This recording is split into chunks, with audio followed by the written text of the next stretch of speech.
Em 1998, uma nova empresa foi fundada. Sua missão seria organizar a informação mundial e fazer com que fosse universalmente acessível e útil. Ela estima que precisará de 300 anos para atingir seu objetivo.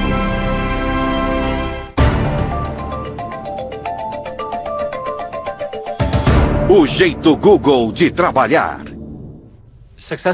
Empresas bem-sucedidas começam com metas audaciosas e não há dúvida de que o objetivo do Google de querer organizar toda a informação mundial e fazer com que ela fosse útil era uma meta audaciosa. Começamos com a internet, mas vemos nossa missão como algo além da rede.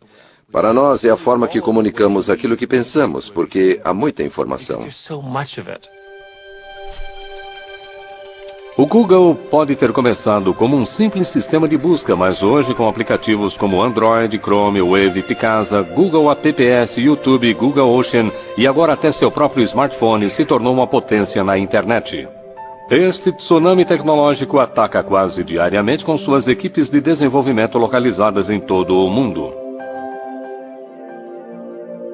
No processo, o Google se tornou um aspirador global de dados digitais.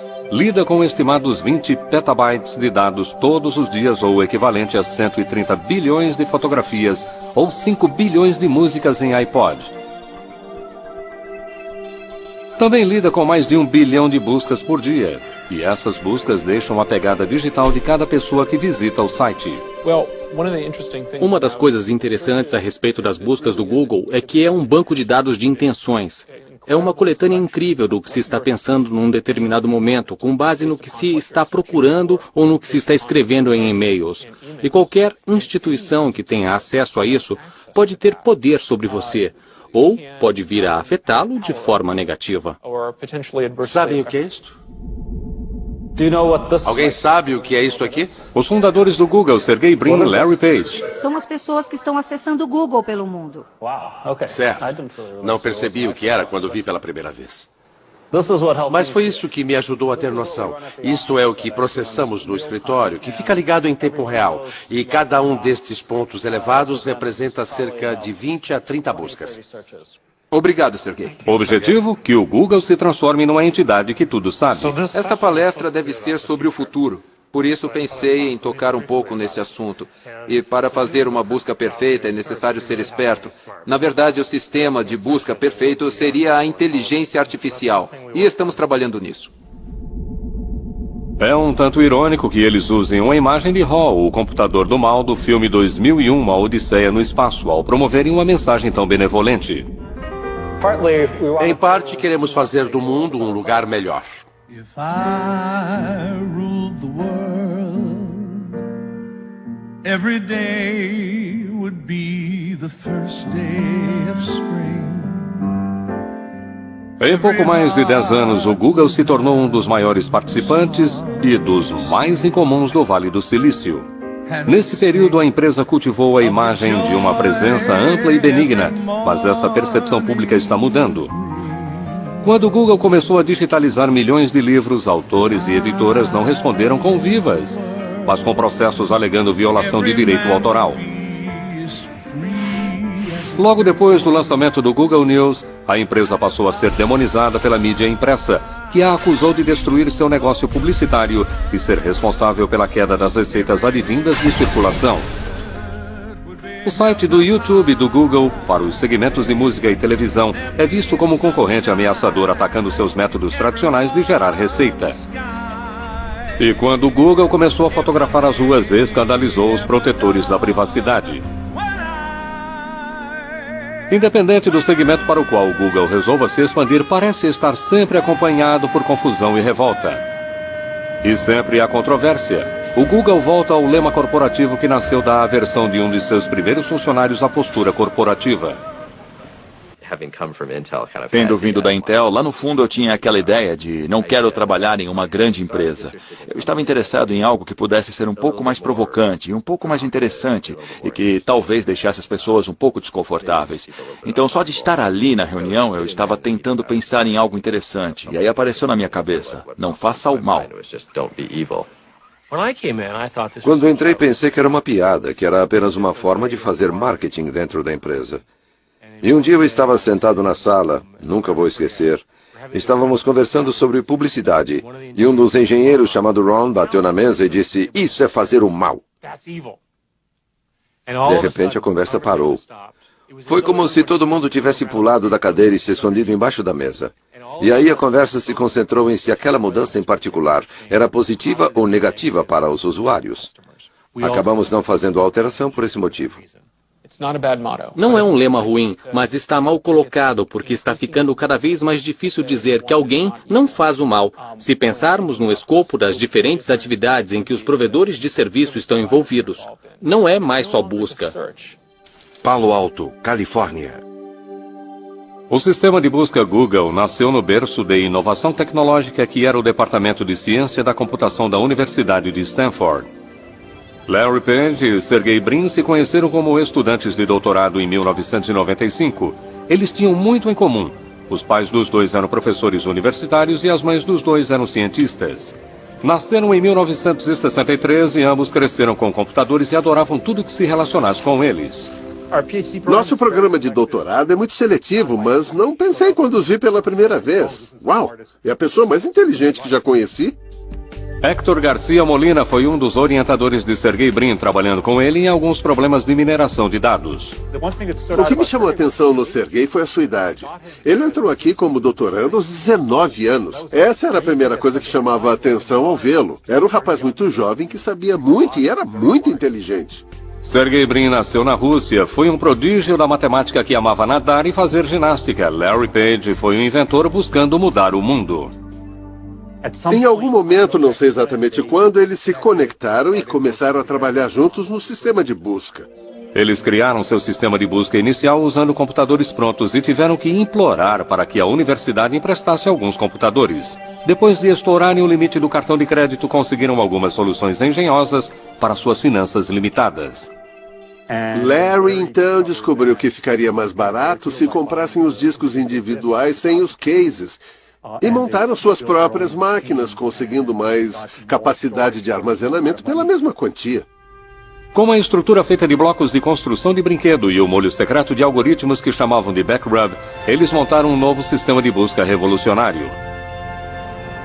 Era imediatamente perceptível que a ordenação das páginas era significativamente melhor do que aquela fornecida pelo Alta Vista. Em meados de 1990, o Alta Vista, assim como a maioria dos outros sistemas de busca, olhava apenas o texto, classificando os resultados com base em quantas vezes uma palavra-chave aparecia.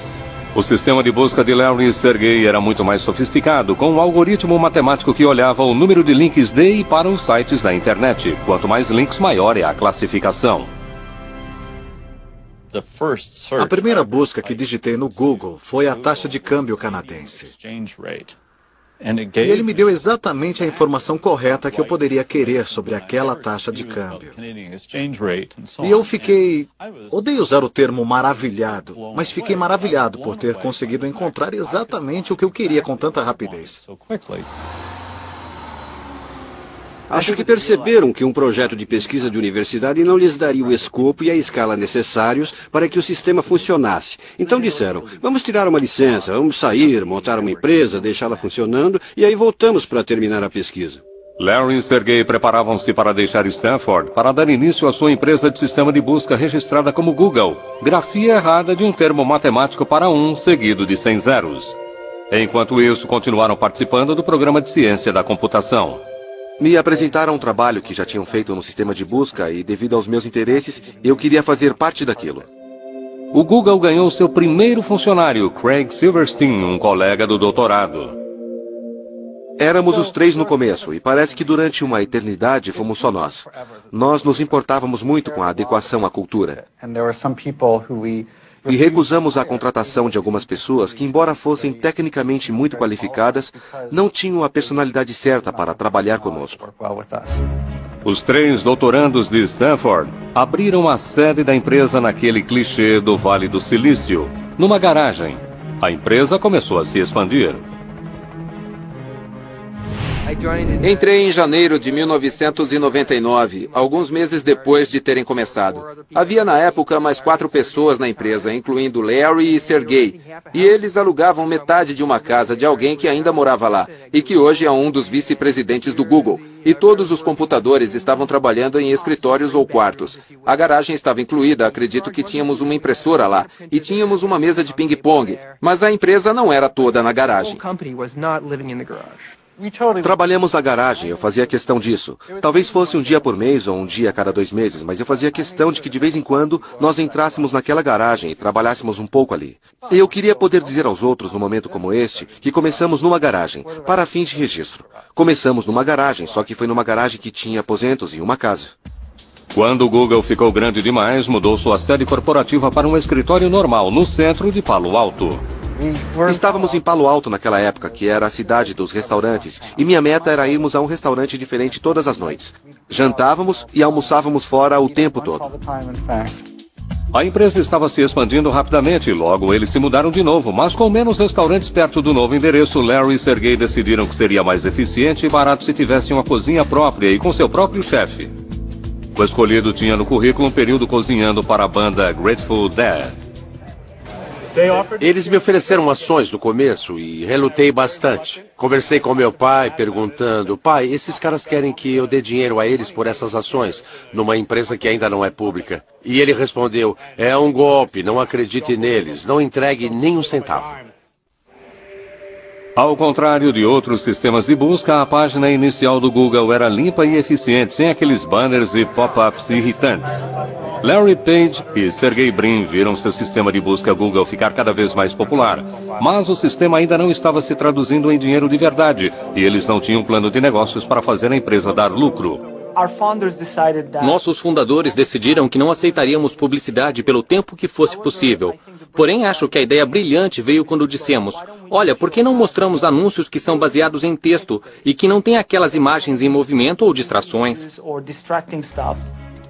Com base na busca, o Google forneceria anúncios simples para que as pessoas clicassem neles. Então, em outubro de 2000, o Google embarcou em um novo negócio: publicidade online. Quase imediatamente o dinheiro de publicidade começou a entrar e os investidores de capital pressionaram Larry e Sergey. Eles queriam um presidente experiente para administrar a empresa. Larry e Sergey escolheram um experiente veterano do mundo tecnológico, Eric Schmidt. Eric administrou com sucesso a desenvolvedora de software Novell e também havia trabalhado na Sun Microsystems. Mas talvez o que fosse mais importante para os fundadores era que Eric compartilhava com eles uma base como engenheiro de ciência da computação unido a um forte impulso empresarial. O Google adotou a posição de que a criatividade vem de empresários individuais envolvidos na empresa, que geralmente têm uma ideia, mas não têm tempo de trabalhar nela. Então inventamos um conceito chamado de 20%, e todos os técnicos da empresa devem, estimulados por nós, dedicar 20% do seu horário de trabalho em coisas que eles acham interessantes e não em coisas que nós achamos interessantes. O funcionário número 23, Paul Buchheit, foi o criador do lema Não Faça o Mal. Também foi um engenheiro que em apenas um dia criou o Gmail, um programa de e-mail usado internamente pelos Googlers. Houve muita objeção a sequer dar andamento ao Gmail para começo de conversa. Mas um dos pontos principais foi que não era possível ganhar dinheiro com e-mail. Então essa ideia ficou flutuando e pensamos em fazer publicidade dirigida. Por exemplo, você recebe uma mensagem sobre uma viagem de esqui e receberá um anúncio de equipamento de esqui ou luvas ou algo assim. Ele decidiu tentar escrever um código para ver se era possível para os computadores do Google varrer as mensagens do Gmail e apresentar um anúncio adequado. Quando cheguei no dia seguinte, o pessoal estava muito inquieto e não de uma forma totalmente positiva. Teve gente que achou que era uma péssima ideia. Pelo que me lembro das reuniões que ocorreram durante um ano, foi um debate constante sobre quais os tipos de recursos, se a publicidade funcionaria e assim por diante. E acabamos decidindo tentar. De fato, lançamos o Gmail em 1º de abril e ele foi visto em grande parte como uma piada. A inclusão de anúncios direcionados no Gmail em 2004 provou não ser piada ao aumentar os crescentes resultados do Google. Ele havia se transformado numa máquina de ganhar dinheiro com publicidade.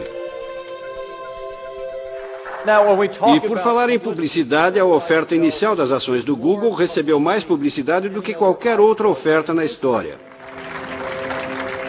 Quando o Google estava se preparando para abrir o capital, precisou revelar um segredo muito bem guardado: suas receitas e lucros incrivelmente altos. Isso pegou os observadores de investimentos de surpresa, fazendo com que a ação do Google se tornasse muito atraente. E então, em 19 de agosto de 2004, o primeiro dia de negociação das ações do Google, nasceram centenas de milionários. Aqueles investidores iniciais e os primeiros funcionários do Google tiraram uma sorte grande. Pessoas que entram em uma empresa, a abertura de capital é um ótimo negócio. Qualquer estratégia de saída, suas ações são compradas por outra pessoa. E se o capital for aberto, é um ótimo negócio. Faz com que repense sua vida. Estou bem, estou confortável. A maioria me considera rico. Eu me considero rico. Larry e Sergey agora estavam mais do que ricos. Precisaram de apenas 6 anos para virarem bilionários. Sua empresa Google virou um dos principais sistemas de busca do mundo. Até entrou em dicionários como verbo. O Google, como ferramenta tecnológica, se tornou parte da cultura pop. E a percepção que os jovens têm do Google é um cruzamento entre um dormitório de faculdade e o paraíso dos geeks. Ou seja, o Google recebe mais de 1 milhão de currículos por ano. Cheguei ao Google e pela primeira vez eu realmente sinto que todo mundo sabe o que está fazendo. E que sabem mais do que eu. O que é preciso então para ser um dos poucos escolhidos para ser um Googler?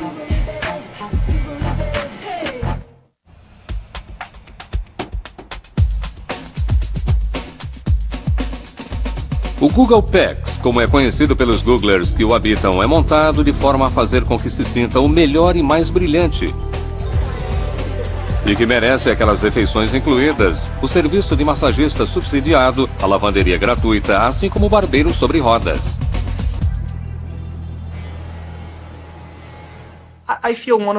Acho que uma das melhores coisas a respeito do Larry e do Sergey é que eles foram muito espertos e foram brilhantes.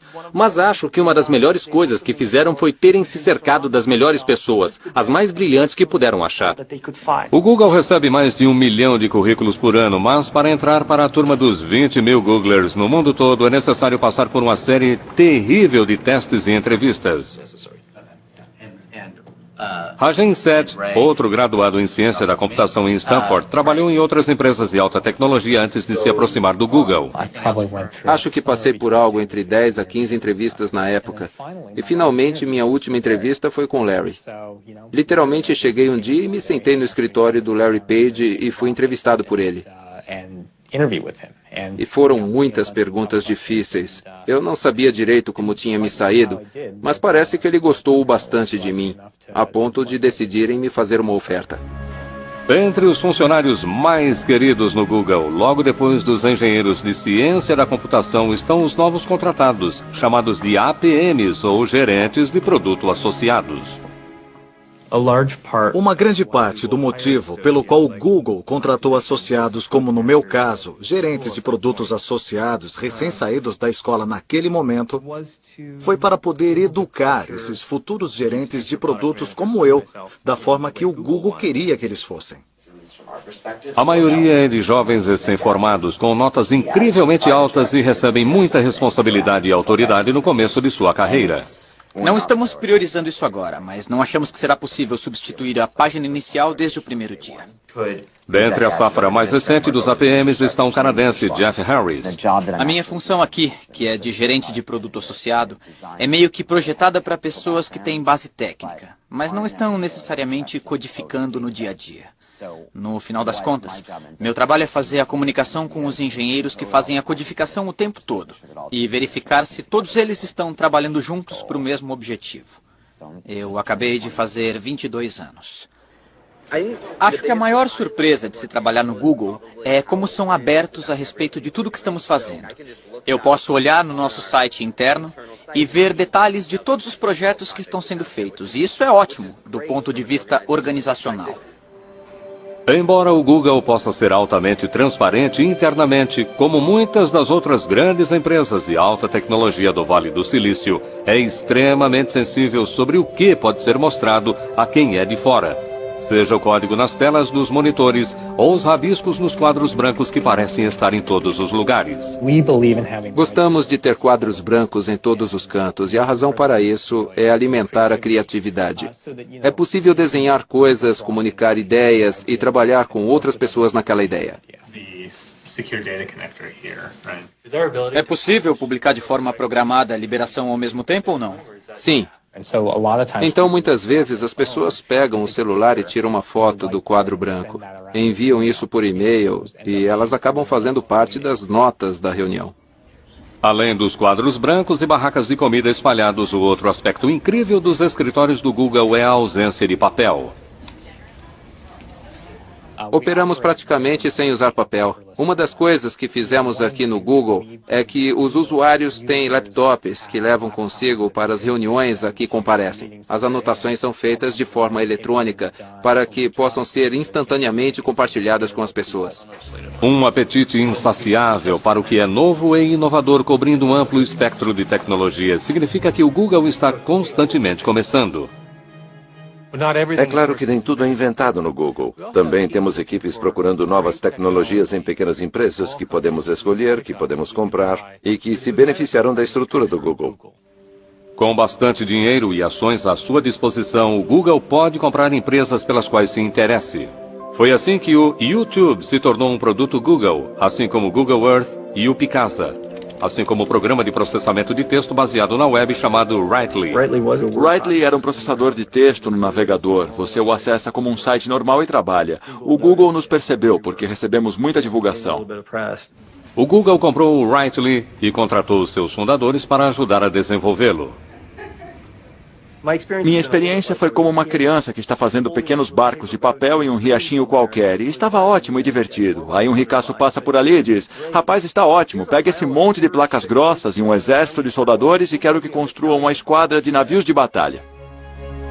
O Writely foi modificado para o Google Docs, um processador que tira os dados do computador pessoal para os servidores do Google.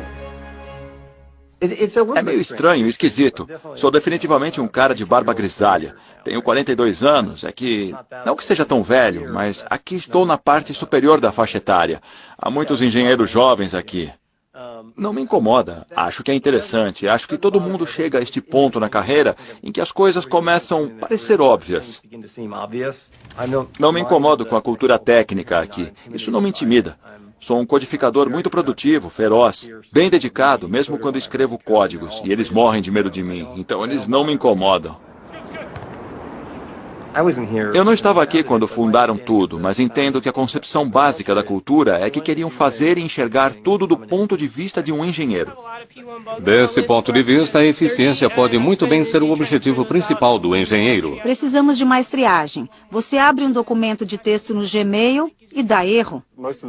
A maioria das equipes faz isso toda manhã. Tem uma reunião em pé, é muito curta, dura uns 10 minutos. Cada um fala no máximo 1 minuto. O lápis é a concha do Senhor das Moscas, lembra disso? Quem está com o lápis está com a palavra.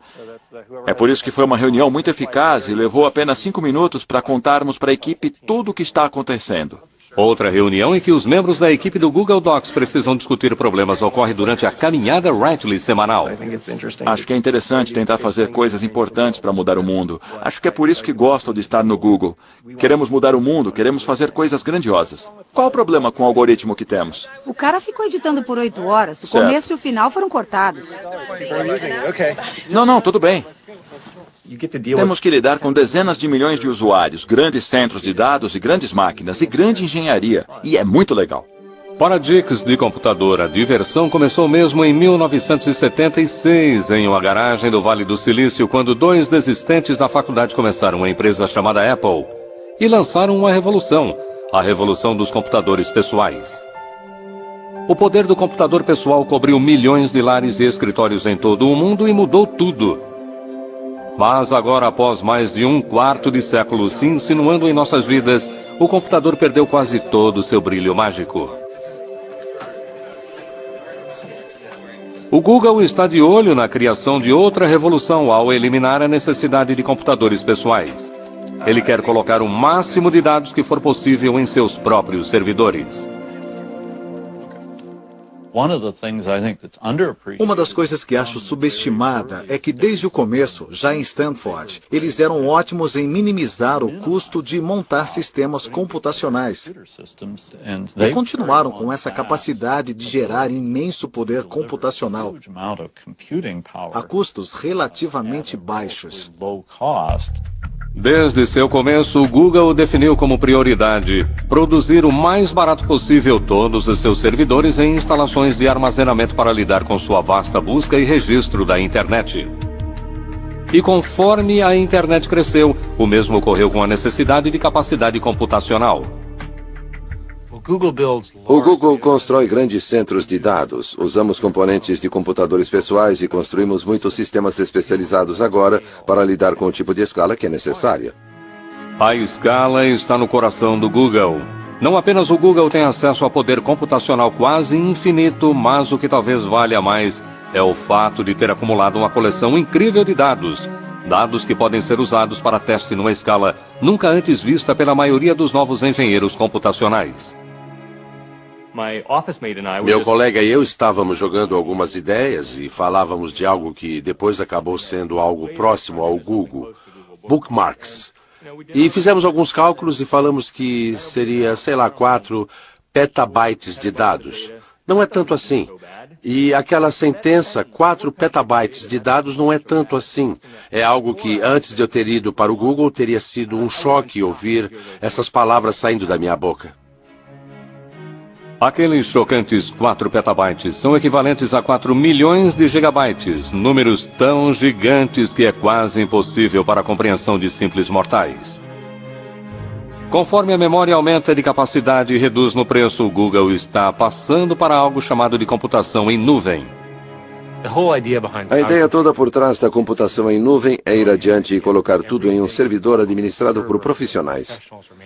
O problema hoje é que todas as suas coisas estão em seu computador. Se ele cair, quebrar, se apagar, é um desastre. Por que não colocar então tudo que é importante em outro lugar, manter em segurança, sob seu controle, que esteja disponível sempre que precisar em todos os dispositivos e onde quer que você esteja? A mudança para a nuvem está fazendo uma revolução na forma como nos comunicamos, como trabalhamos, como nos divertimos, na verdade, como vivemos. As pessoas imaginam o que aconteceria a informações que são minhas exclusivas, meus registros bancários, meu histórico de saúde, seja lá o que for, mas que eu não controlo. Estão sentadas lá em algum lugar. E preciso confiar que quem esteja cuidando delas não as use para algo indesejável. Será que a mudança para a nuvem abrirá a porta para que os governos e as empresas acessem secretamente dados a nosso respeito?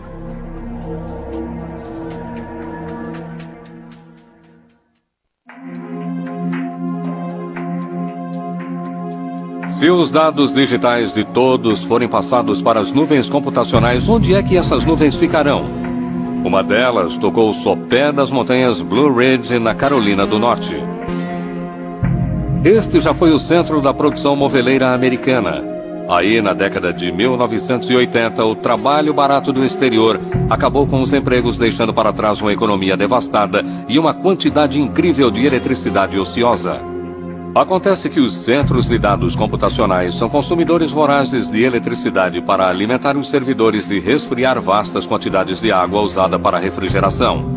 A cidade de Lenoir tinha bastante de ambos, e aí, no final de 2005, o Google chegou, mas veio coberto por sigilo.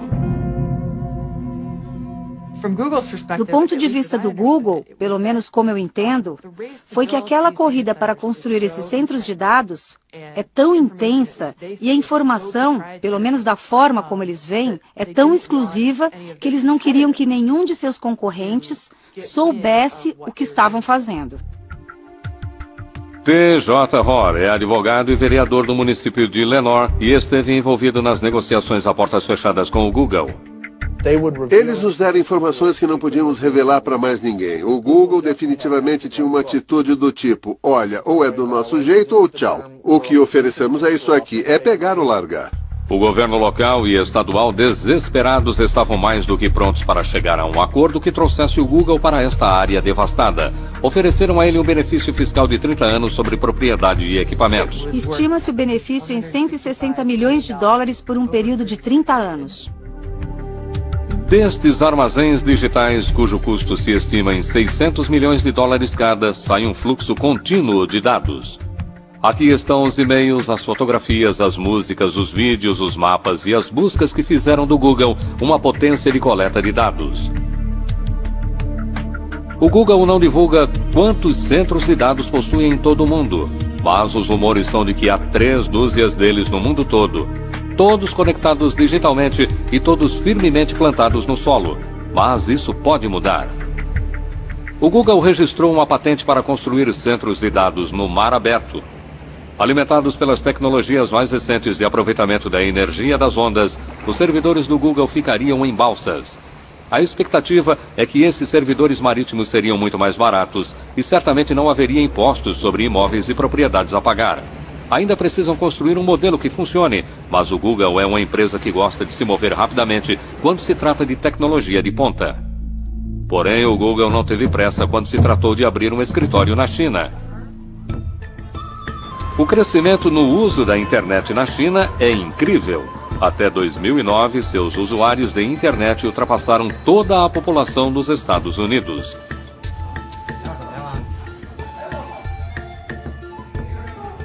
É um mercado em explosão, mas é complexo devido à censura governamental.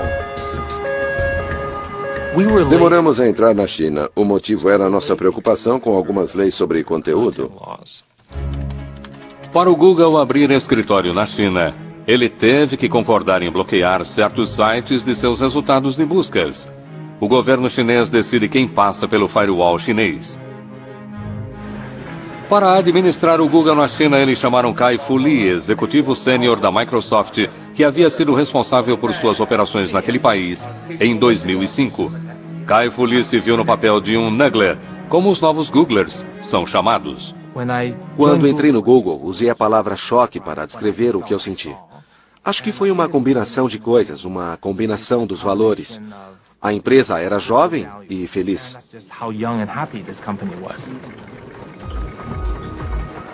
Meu objetivo era fazer a cultura do escritório do Google China o mais próximo possível do escritório do Google em Mountain View. Mas é impossível fazer exatamente igual, porque a cultura chinesa e a cultura americana são diferentes. Nada separa essas duas culturas mais do que quem está realmente usando a internet. O usuário médio da internet tem 25 anos na China, contra cerca de 42 anos nos Estados Unidos. Então a diferença é significativa, e os padrões de uso também são bem diferentes. Os usuários chineses, por serem mais jovens, tendem a gostar de entretenimento, jogos, música, vídeo, tendem a usar menos a busca e comércio virtual. Da mesma forma, quando usam a rede, eles tendem a querer algo que seja muito agitado e estimulante, ao contrário das interfaces simples de usuário. Os internet cafés são cheios de jovens e muitos estão aqui porque em casa eles seriam proibidos de jogar esses jogos e filmes.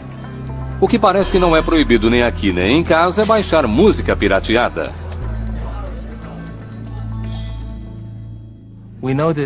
Percebemos que a maioria dos usuários chineses na internet baixam música pirateada ou sem licença por meio de outros sistemas de busca, e que isso se tornou um hábito.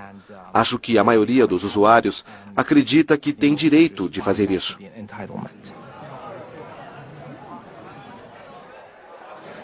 Nossos esforços, então, para tentar implementar talvez um serviço pago, ou pago por download, ou até mesmo um serviço de assinatura, acabaram com uma conclusão muito clara. Nunca daria certo. Um engenheiro do Google e um gerente de produto usaram seus 20% para gerar o Google Music, um programa gratuito para baixar músicas que tem o apoio das principais gravadoras. Esperamos encontrar a fórmula que seja não somente bem-sucedida, popular, mas também lucrativa para as gravadoras, nossos sócios e para nós. Embora o governo chinês pareça tolerar a pirataria de música, parece ter menos paciência com o Google e recentemente o acusou de divulgar pornografia. O Google é registrado na China, por isso precisamos seguir as leis chinesas. Qualquer lei. Nossos funcionários são cidadãos chineses. Eles precisam seguir as leis chinesas onde quer que trabalhem. Seguir as leis chinesas significa que as buscas do Google digitadas na China para assuntos como Falun Gong, independência do Tibete ou protesto na Praça Tiananmen produzirão resultados bem diferentes daqueles que aparecem nas telas fora da China. E foi assim que operou por 4 anos, quando em janeiro de 2010, o Google anunciou que parou de censurar os resultados da busca devido a um grande ataque cibernético originado na China, cujo alvo foi a propriedade intelectual do Google e as contas de Gmail de ativistas chineses de direitos humanos. Embora a China insista que suas leis devem ser obedecidas, o Google avisou que se as conversas fracassarem com o governo chinês para operar um sistema de busca sem filtros, ela terá que fechar as operações naquele país. Porém, não houve conversa com o governo dos Estados Unidos quando, logo após o 11 de setembro de 2001, foi aprovada a legislação que lhe deu autoridade ampla de vigilância, permitindo acesso inédito às pegadas digitais das pessoas. E esses poderes são muito amplos agora. Vão desde o acesso a relatórios de crédito de indivíduos até acesso a seus dados de comunicações. Até chegar a ser capaz de enviar uma carta para qualquer detentor de dados e dizer: por favor, revele todas as informações que possuir sobre esta pessoa, sem dizer nada para elas. E não pode contar a ninguém. Essa é a ideia de uma Carta de Segurança Nacional. No Centro de Privacidade Eletrônica, em Washington, D.C., o diretor Mark Rothenberg está preocupado com as novas informações digitais que estão migrando para as nuvens dos centros de servidores computacionais. Não estou dizendo que o governo não deva ter acesso às informações em circunstâncias adequadas. Na verdade, em algumas instâncias, é vital perseguir atos errados e investigações criminais. Mas precisamos de supervisão, precisamos de responsabilidade, precisamos de transparência. E o problema com a computação em nuvem é que será muito mais fácil para o governo entrar neste tipo de vigilância de forma secreta, sem que as pessoas saibam que suas informações pessoais, seus registros comerciais estão sendo acessados. Pedi a pessoas no Google que me informassem quantos mandados e liminares recebiam todos os meses. Não era preciso dizer mais nada. Não precisavam dizer do que tratam todos os mandados ou liminares. Só um número. Quantos recebem? Mas eles não gostaram dessa sugestão e rejeitaram logo de cara. Conforme a jamanta do Google continua digitalizando tudo que encontra pelo caminho, ela acumula novos partidários. A cidade de Washington, D.C., optou por se libertar do Microsoft Office e mudou para um conjunto de aplicativos Google. A oferta do Google de uma vida mais barata, mais segura e mais colaborativa em sua nuvem se mostrou atraente demais para rejeitar. A questão da confiança é central em toda a nossa marca. Se o Google quisesse violar a confiança de alguém, a imprensa acabaria conosco e as pessoas não divulgariam suas informações, deixariam de fazer buscas, nossa receita cairia. Seria então terrível para a nossa empresa e para as pessoas. Essa questão é levada muito a sério. Há quem não confie nesse altruísmo ingênuo de que estamos realmente tentando fazer produtos para melhorar os usuários. Há quem veja segundas intenções, que estamos tentando controlar o mundo ou sei lá o que pensam. Mas o que eu posso dizer? Ainda pensamos como universitários. Não pensamos dessa forma. Mas o Google também precisa se preocupar com um grupo de jovens empresas prontas a mudar o mundo da busca. Descartando o modelo original do Google de um sistema de busca concentrado em dados, elas estão abordando a busca de outro ângulo. Elas querem reunir o poder do que se conhece como sabedoria dos amigos. Acho que é isto que vai definir os próximos vários anos do que será a internet e o mundo. Por que alguns dos principais proponentes da busca social são ex-Googlers prontos e dispostos a desafiar seus ex-patrões?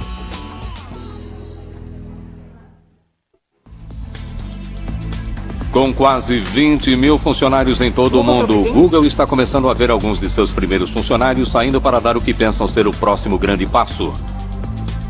Em um bairro simples de São Francisco, uma jovem empresa da área de internet tem bastante DNA corporativo do Google. Vários de seus fundadores são ex-Googlers, mas sua empresa, Aardvark, deseja ir além do Google e transformar a busca em si. Gostamos de chamar de busca social. O conceito é o de que está procurando pela pessoa certa no momento. E você não quer saber da vida dessa pessoa. Você só quer interagir com ela, porque ela sabe de algo que vai ajudá-la naquele momento. Às vezes não está escrito em um site, mas alguém pelo mundo sabe a resposta. E todos nós temos redes sociais. A Advac é basicamente um utilitário que lhe dá acesso a isso. Mais adiante, em um centro industrial insípido no Vale do Silício, há outra empresa de rede social com sua própria lista impressionante de ex-Googlers, inclusive Paul Buchheit, que é conhecido e talvez odiado por ter cunhado o lema do Google, não faça o mal. Sua minúscula empresa chamada FriendFeed está desenvolvendo um novo serviço de rede social que compartilha e acompanha os que os amigos estão ouvindo, lendo e postando na rede. Nenhum de nós sabe o que vai acontecer em seguida, mas acho que este é exatamente o lado bom de uma nova empresa. Numa grande empresa, posso prever facilmente o que vai acontecer no ano seguinte. Numa empresa nova, ninguém faz ideia do que vai acontecer em seguida. No próximo ano, você pode ser um sucesso incrível ou um fracasso. O Google estava acompanhando o FriendFeed para uma possível aquisição, mas antes de chegar ao seu segundo ano de vida, o FriendFeed foi engolido pelo fenômeno da rede social Facebook, por $50 milhões, segundo dizem. O Facebook, fundado por um desistente de Harvard em 2004, passou por crescimento explosivo e representa um verdadeiro desafio ao Google, ao mesmo tempo em que atrai um surpreendente número de ex-Googlers. Acho que sair do Google e optar por vir para o Facebook só demonstra como estou compelido e convencido da importância da missão do Facebook. O Facebook e o Twitter são atualmente as redes sociais mais usadas e eles perceberam que essas recomendações, baseadas em amigos, é uma forma de busca muito distante dos algoritmos e cálculos frios do Google. Para a maioria das pessoas fora da engenharia, o mundo trata de relacionamentos, trata de se conectar com outras pessoas, e nisso realmente o Facebook é o próximo passo da evolução do que realmente importa do ponto de vista tecnológico. O Google, na verdade, entrou no mercado de rede social com algo chamado Orkut. Embora seja muito popular na Índia e na América do Sul, não conseguiu atrair números expressivos de seguidores entre os europeus e os norte-americanos. O Google realmente não entrou nos negócios de rede social e acho que isso se deve em parte à personalidade dos fundadores. Como eles são engenheiros, acho que papo furado com os amigos não é a prioridade. A prioridade é reunir informação do mundo científico. Acho que pensaram que aquilo não era interessante, importante, porque alguém perderia tempo com aquilo. Ficou claro quando o mundo mudou para o Facebook e Twitter. Eles disseram, também podemos fazer isso tecnicamente? Claro, podemos colocar coisas do Twitter no Gmail, coisas do Facebook no que temos, e temos o Orkut. Mas acho que o coração da empresa não está ali. A empresa não trata disso, trata de informação, toda a informação do mundo. O Google realmente acredita que os dados criarão um incrível benefício para a sociedade. A empresa acredita firmemente que vai encontrar formas de usar dados para melhorar a nossa vida, facilitar a nossa vida, para que nossas decisões fiquem mais eficientes. Eles acreditam piamente nisso. Por exemplo, com as tendências de gripe, acreditam que monitorar as buscas individuais ao procurarem por coisas como tosse ou outros problemas médicos vão detectar a gripe e serão capazes de intervir de forma mais eficiente e menos pessoas morrerão. Quando o Google fez sua oferta inicial de ações, Larry e Sergey escreveram uma carta pessoal explicando que aspiravam para o futuro da empresa. O Google não é uma empresa convencional, escreveram, e nem pretendemos ser. A missão do Google de coletar toda a informação mundial e deixá-la acessível e útil, e fazer isso dentro de 300 anos, já fez com que a empresa fosse muito além das buscas em sites da internet. Seja fotografando as ruas ou digitalizando os livros do mundo, ou transformando nossos dispositivos móveis em portais da internet, ou criando o maior repositório de vídeo do mundo em sua própria nuvem, o Google continua sendo um fenômeno tecnológico. Mas seu futuro depende de algo um tanto não científico. Confiança. A confiança de que está mantendo nossos dados a salvo de hackers e governos curiosos. A confiança de que a empresa não está fazendo uso inadequado de nossas informações. E, por fim, a confiança de que o Google está se mantendo fiel ao seu lema, não faça o mal. Em fevereiro de 2010, a empresa de busca social Aardvark foi comprada pelo Google por 50 milhões de dólares. Versão Marshmallow São Paulo.